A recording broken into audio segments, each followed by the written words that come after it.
Welcome back, guys. Today we're going to be doing some crispy chicken wings on the smoker. So first thing we need to do with the chicken wings to get that nice crispy skin on them so they're not flabby and rubbery is we need to take the wings, dry them off, and let them sit in the fridge for a few hours. So we just lay out a paper towel, lay them down. Depending on how frozen they are or how cold they are, you're going to get a lot of moisture off of them. But you want to get them as dry as possible. Since they are going to be sitting in the fridge on this rack for a few hours, that'll help shed some extra moisture. So it's not the worst thing in the world if you have a little bit of moisture left on there, but ideally that's kind of what you want. A nice, relatively dry skin. You can see there's still some moisture in the chicken itself, but the skin itself is going to be pretty dry. So then do that to each one here. You're going to go through a fair amount of paper towels because each one of these takes up probably about a quarter of 4x4 paper towel. Just going to go through and dry these off. So now that we got all those, we're going to set those in the fridge for a maximum of 3 hours. You want to leave them in there at least an hour just to let them dry out as much as possible. The more moisture we draw from the skin, the drier they're going to be, which means the crispier they're going to be. But you don't want to let them sit like overnight or anything like that. So we'll go through these in the fridge and I'll see you guys in a couple hours. Alright guys, it's been about 3 hours, so we're going to mix up a little bit of, not even necessarily a seasoning, just something to help crisp up the chicken wings. So we're going to do 2 tablespoons of good old-fashioned baking powder and a teaspoon of just regular salt. You want to make sure to use baking powder, not baking soda. That will give you a significantly different flavor profile, which we're not looking for. Just mix that up nice. We are going to be throwing this in a bag, so it's not crucial that you get it mixed up super good, but we're going to take just a 1 gallon bag, depending on how many wings you're actually doing. Just take a bag, throw all the wings in here, and then we're going to throw our mixture on top of that, and we're just going to mix it around and try to give everything a nice even coating. Throw this in here. Close it up. Just give everything a nice shape. Again, what you're looking for is a nice even coating. And there is what we have in the end. Kind of hard to see through the bag there, but there's what we have at the end. Pretty even coating over everything. You're going to have some that are going to collect more naturally, but overall, that's about what you're looking for. So we're going to take these, put them back on our sheet.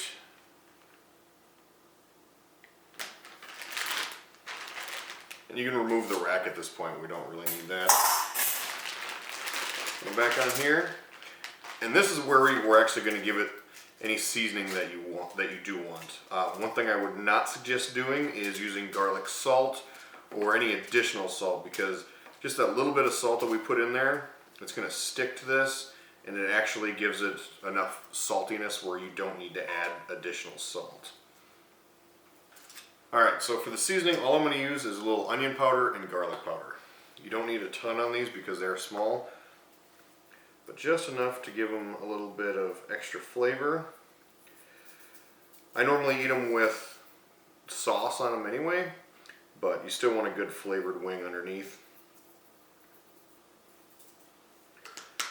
And then just give them all a good flip, and do the same to the other side. So I have the smoker warming up right now. We're going to smoke at 225 degrees for about a half an hour. And then after that, we're going to crank up the heat to 425 and let them cook there for about another hour or so. Really at that point, it's all about how crispy you want your skin to be.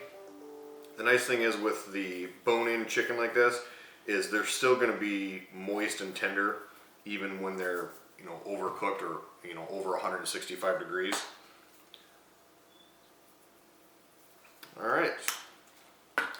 check the smoker and then we're going to throw these babies on. Alright, so grill's up to 225. We're just going to lay them on the rack, try to evenly space them out, and then we're just going to leave them for a half an hour. So this really is not a difficult cook by any means. Alright.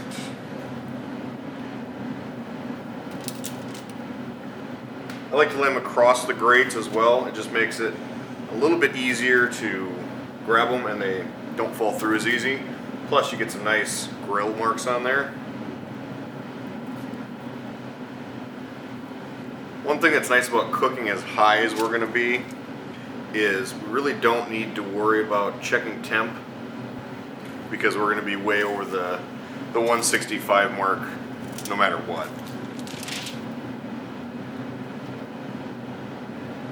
There we are. Shut it up and check back in about a half an hour. Alright, so it's been a half an hour. You can see they're crisping up a little bit. You can definitely tell the baking soda, or baking powder, excuse me, is doing its job. So we're just going to go through and flip these and turn our temperature up to 425. And we're going to leave that, like I said, about an hour. But again, it's completely based on your preference, how crispy you want the skin, all that type of stuff. So I'm going to finish flipping these and turn the temp up, and I'll see you guys in a little bit. Alright guys, while we wait for our chicken to cook, we're going to try one that I've actually been really excited to try. This is Blackened. It is a blend of straight whiskeys finished in black brandy casks. This is actually Metallica's whiskey, and I'm a huge Metallica fan, so more than anything, I've heard mixed reviews on it. I've heard it's okay more than anything, but I want to try it just because I'm a huge fan of Metallica, so it's more of a novelty thing for me, I guess, more than anything. So this is batch 111.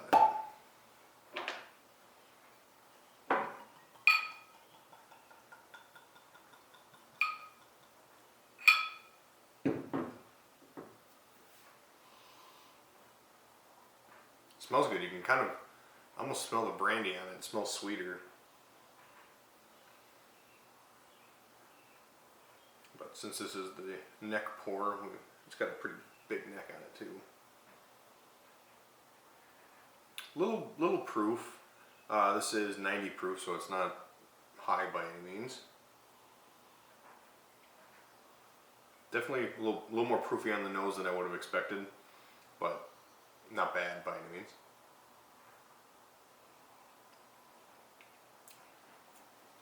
Oh wow, you get a lot of brandy with that. Very sweet, especially on the finish. It's really, I know we're not supposed to use the word smooth. It's got a kind of a soft taste to it. Finish is very sweet.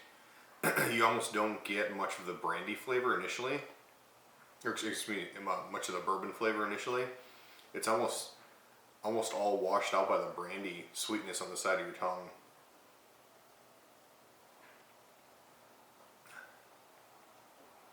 Yeah, you get like a hint of this is going to be like a bourbon, and then it goes straight to brandy.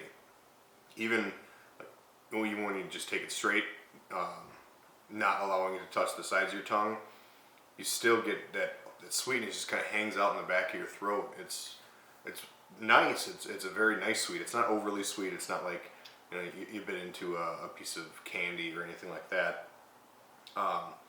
It's definitely different than your typical bourbon. Obviously, this is a blend, but it's good. It's not bad by any means. What I put it at, I think these are $45. I wouldn't pay $45 for it. I would, if you can find it for $35, $10 less maybe, then I would say it'd be worth a try. Or if you're a Metallica fan, it's worth it just to have. It's kind of a cool novelty item. So opens up a little bit, but yeah, overall good whiskey. I would say a little bit overpriced. But yeah, so I'm gonna check on the chicken wings, and they should be done actually here about 5-10 minutes. So see you guys out there. Now this is what we're talking about. You can hear it. Move this around. Kind of sounds like fried chicken. Oh, I'm so excited to try these again. It's been a few weeks since I've made them, so I'm gonna get set up here and we'll give them a try. All right, let's give one of these a try.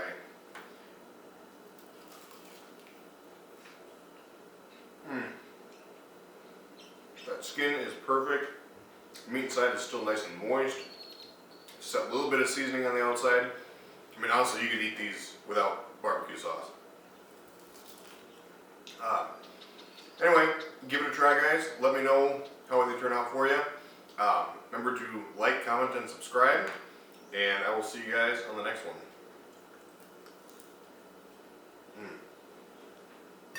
Let me eat this whole plate.